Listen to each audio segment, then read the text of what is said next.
The neon sign of the velvet dermis buzzed with the erratic rhythm of a dying insect, casting a sickly violet light across the rain-slicked pavement of the Tenderloin district. Inside, the air smelled of green soap, iron, and the electric ozone of high-voltage capacitors. Elena wiped the excess ink from the forearm of a trembling college student. It was a simple piece, a compass, pointing nowhere, but as she dragged the paper towel across the fresh trauma of the dermis, she heard it. Not with her ears, but with the bones of her fingers. Cold. So cold. The voice was faint, like static, between radio stations. Elena paused, her gloved hand hovering over the boy's skin. He didn't react. He was scrolling through his phone, oblivious. Elena grit her teeth, applied the A&D ointment, and wrapped the arm in plastic.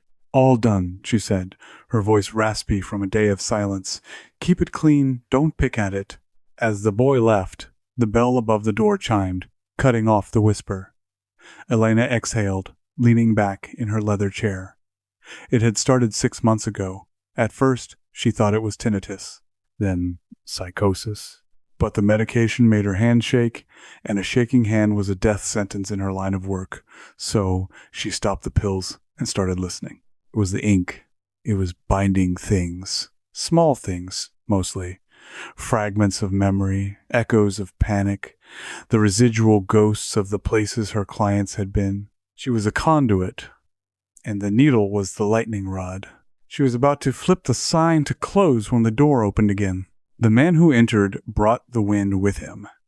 He was tall, wearing a trench coat that looked expensive but dated, damp with the heavy rain. He was pale, not the pallor of sickness, but the pristine, marble whiteness of a statue.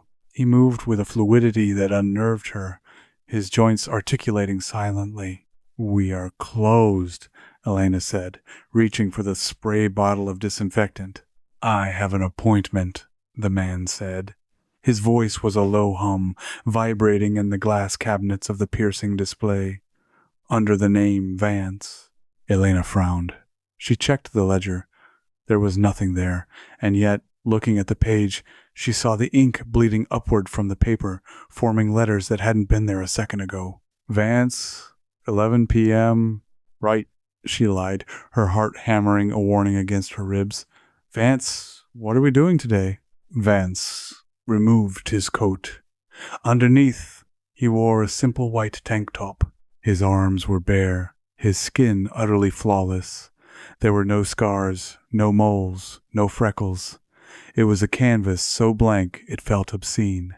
"I require a containment vessel," Vance said, sitting in the hydraulic chair without being asked.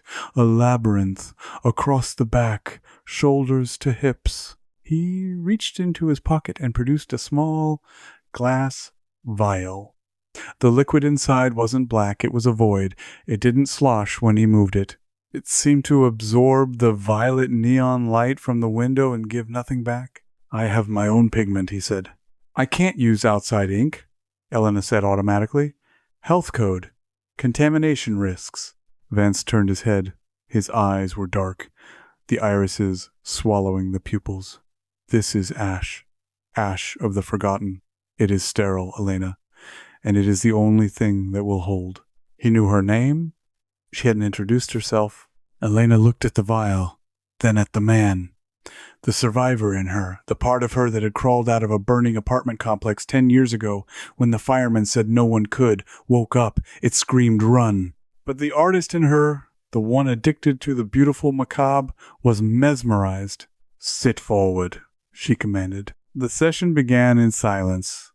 Elena poured the void ink into the cap. It was heavy, viscous.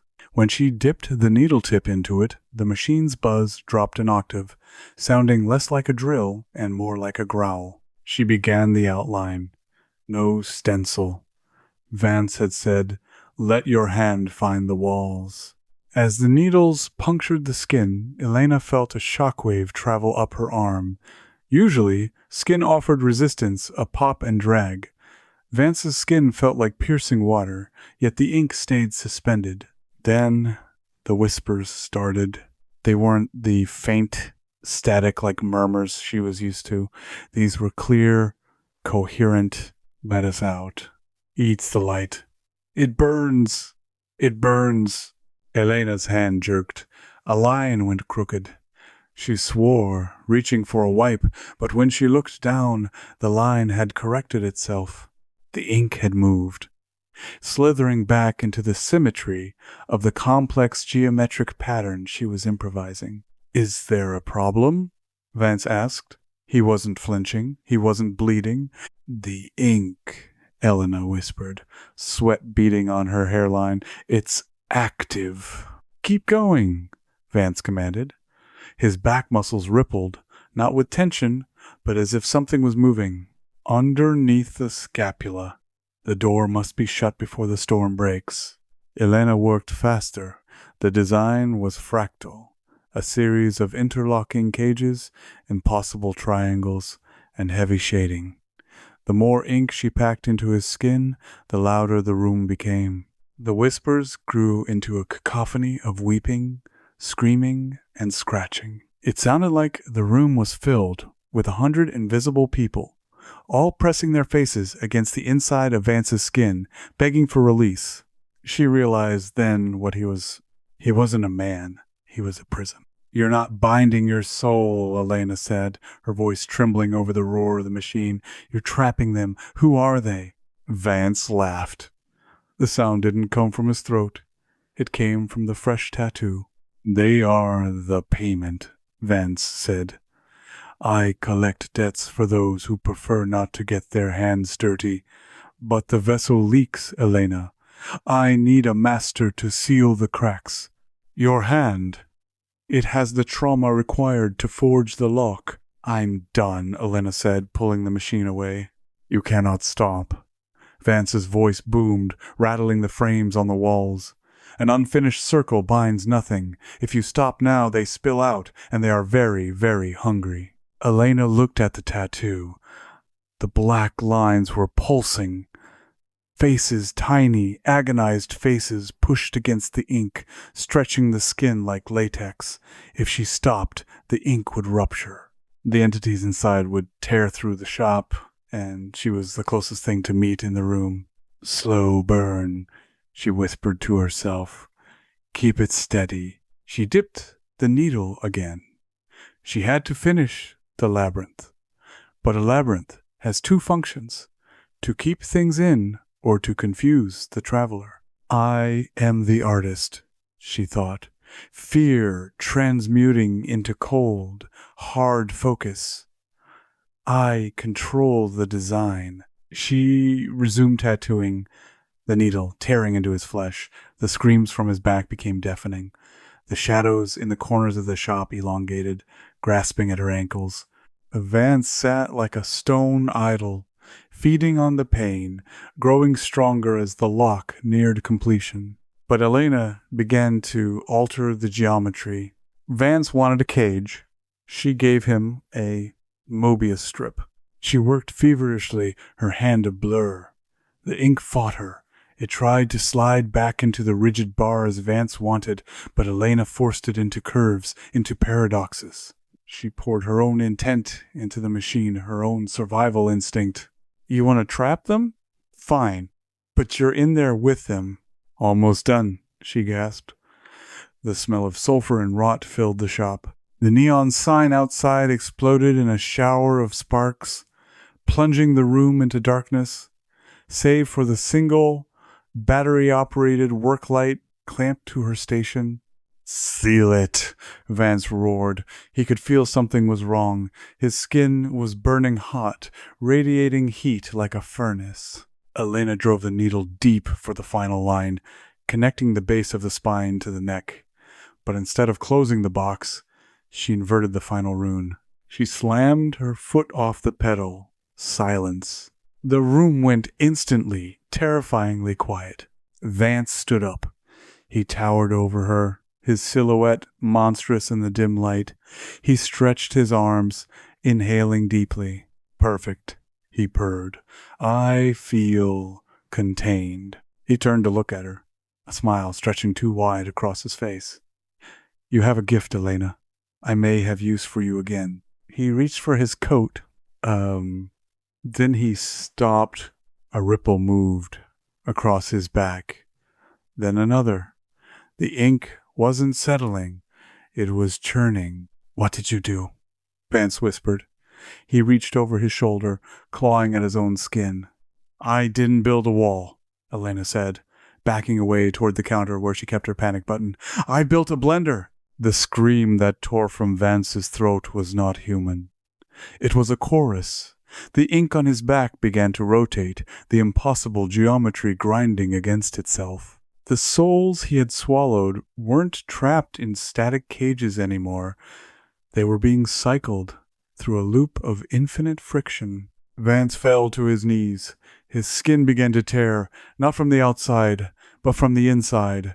Black tendrils whipped out of his pores, lashing at the air. Fix it! He shrieked, his pristine form bulging and distorting. Undo it!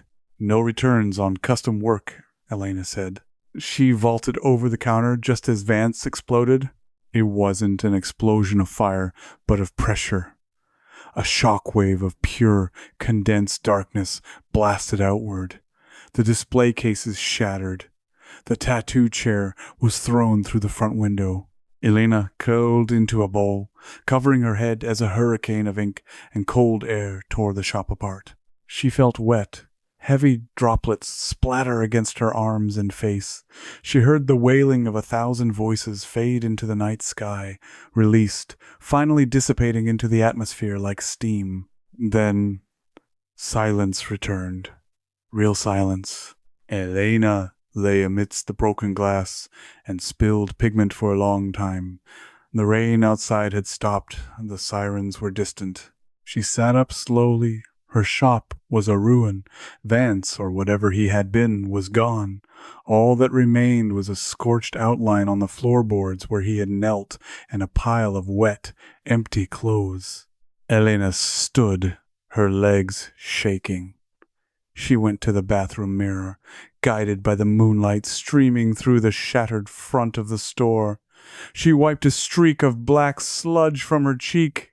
It wouldn't come off. She scrubbed harder. It wasn't sludge. Elena leaned closer to the cracked mirror. The black splatter on her cheekbone had settled into the skin. It wasn't just a stain. It was ink. His ink.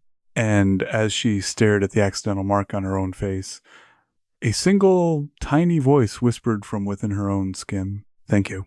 Elena closed her eyes. She grabbed a bottle of rubbing alcohol and a wire brush. She scrubbed until she bled, but the ink remained. It was part of her now. She walked back out to the ruin of her life. She picked up her tattoo machine from the debris. It was bent, the casing cracked. She was a survivor. She had survived the fire, and she had survived the collector. But as she looked at her reflection in the shards of glass on the street, she realized the horror hadn't ended. She could hear them all now. Not just the ones Vance had carried, but the ones in the pavement, the ones in the brick walls of the alley, the restless things in the city's foundation. The ink on her cheek throbbed, acting as an antenna. Elena looked down at her hands.